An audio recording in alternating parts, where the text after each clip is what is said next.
Morning, everyone. So I want to talk about the combat systems of RedTide. I posted something that I'd updated it. So I'm just going to kind of give an overview of where it came from and where it is today. So in the past, what you'd have to do is there used to be, so first of all, combat is controlled with 60-second timers. Put them here. In the past, each player had 4 60-second timers, and for each unit you attacked with, you'd have to sit there and be like, okay, Unit 1 wants to attack Unit 1, and you'd have to flip a timer and roll for that one, it'd be a hit, and then you'd have to flip a timer for Unit 4 and roll, and then 2, and you'd have to sit there and keep track of all 4 of these timers each time that you perform the attack action. And pretty soon your whole combat map is taken up by timers, and each time that you attack, you're putting down, your damage cubes for each attack that you make. So now you've got this map cluttered with timers and damage cubes, and it was just a mess. Now that was time consuming. So then we had it to where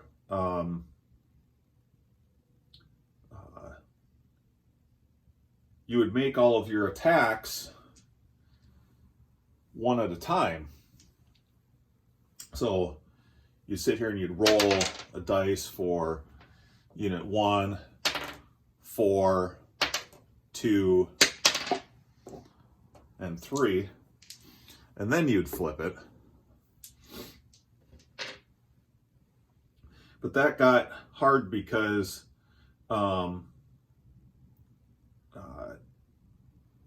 it would take a lot longer to do, because players would sit there and just take their time, and you'd get that analysis paralysis, and it dragged the game speed down. But that's all hindsight. I was looking for something where you could do more tactics and where you wouldn't have to sit there and flip the timer every time that you wanted to attack with. And so I came up to where instead of flipping the timer each time, you would just take your timer, because this also, these timers also control your resource collection. So every 60 seconds you get to collect resources. So when you pull and when you take this timer away from your resource collection and use it for combat, now your focus shifts to combat. Where I would just pull it and just set it off to the side and not flip it, it was just sort of committed to the combat. And you would resolve all of your combat at the same time. So your game would effectively pause. So you'd sit here and, blue would make their attacks. So, they'd, roll their 4 dice, and then red would roll their 4 dice.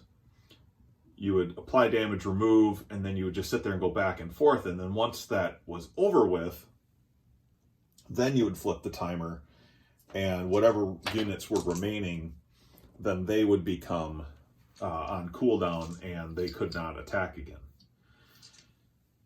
So then that led us to a bunch of other things of, how do you move during that? Like if you make your attacks and you want to move units around for, tactics, and you have a strategy that you want to do or something, it created all these conditions where in the rule book that I was writing, it made it really hard to describe all these different what ifs, and well, if you attack here, then you can, it was really mind-numbing. And so when I was testing on Tabletop Simulator, one of the people that tested it said, version where you pull the timer and it makes it so that combat almost pauses the whole real-time aspect of the game. So if you want to move and build and do stuff, I mean, every action is controlled by a timer. So if you want to build a structure, you flip a timer, and that's your sort of the time it takes to build it. Movement's the opposite. If you move a unit, so units are controlled by the number of spaces you can move is the speed. So if a unit has a speed of 2, 1, 2, you can move 2 spaces and you flip a timer. It's not that it takes the 30 seconds to get to that space. It's that you can't move again for 30 seconds. So when a unit moves to that space, it is considered occupying that space. It's just it cannot move again for 30 seconds. There's a reason behind that. I'm not going to get into that because we're talking about combat. So this other combat system where you just commit the timer without flipping it, I developed these tracker mats here where you would, during the combat, you would put your combat timer on the combat section, and then the combat phase, which is the collection of rounds that you would go through to resolve the combat, you could perform these actions during that with your timers, and you're just pulling timers and committing them to the different things, so to the different actions. So if you were in combat and it was your turn and you rolled your attacks, but then you wanted to move, then you could put a timer here, and you could put it in each movement that you did, you could do. And if you wanted to repair a unit, you could. If you wanted to do any of these special combat actions, you could put timers on there. You could put another 60 second like that. But then these timers would become locked and you couldn't use them for anything else until after combat's done and you wanted to flip that, and then all this is on cooldown. And, you know, it's a neat system, but then the whole game it becomes a turn-based game based around this combat mechanic. And this is a real-time strategy game. For those of you who don't know, this is based off of Command & Conquer loosely. And the complaint is that it breaks down that real-time element. And I got thinking, I'm like, well, how do I do this quickly? So now here it comes to this combat mechanic that I have now. So I wanted to get back to where you're flipping the 60-second combat timer again. So each one of these units, or each one of these tokens, represents the unit slot. And these are the units that have been built and trained for use on the map. So you've got unit slot 1, 2, 3, and 4. So if you're engaging in combat with all 4 of these units, then you would select 4 dice. And you would say, okay, I'm attacking, and you would flip your timer here. You're going to roll all 4 dice. And then you're going to apply the results of the dice, the highest result to the lowest slot, so top down. So 50, 50, 20, 10. So kind of going back, what do these numbers mean? Well, each unit on here has an accuracy. So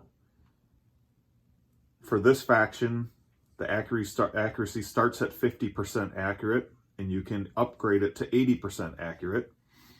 So any die result from the number 10 on this percentile die up to this accuracy, so if it was 50, well, this would be a hit because 10 to 50 is a hit. 10 to 50 is a hit. If these are all 50%, well, 20, well, that's a hit because 10, 20. 10 is a definite hit. So if this was a miss, if this was a 90, well then this unit would miss and it would go on down the line. And that's how it was for everyone, for all these other ones, is you'd have to sit there and individually roll and see which one missed, which allowed for a little bit more variation, but it slowed things way down. So now I'll just run through a comparison. So before you would say, okay, unit 1 is going to attack, and so you'd flip your timer, and you'd, okay, and 4 is going to attack 3, you flip a timer, and then you'd flip another timer for, you'd have 2 out here, and then you'd flip another timer, and then you'd have to sit here and keep track of each time these ran out to attack again, and it just became a lot to manage, and you're trying to apply dice and pay attention to your timers, and it got really clunky. So then the other one is that you flip your timer and you roll individually,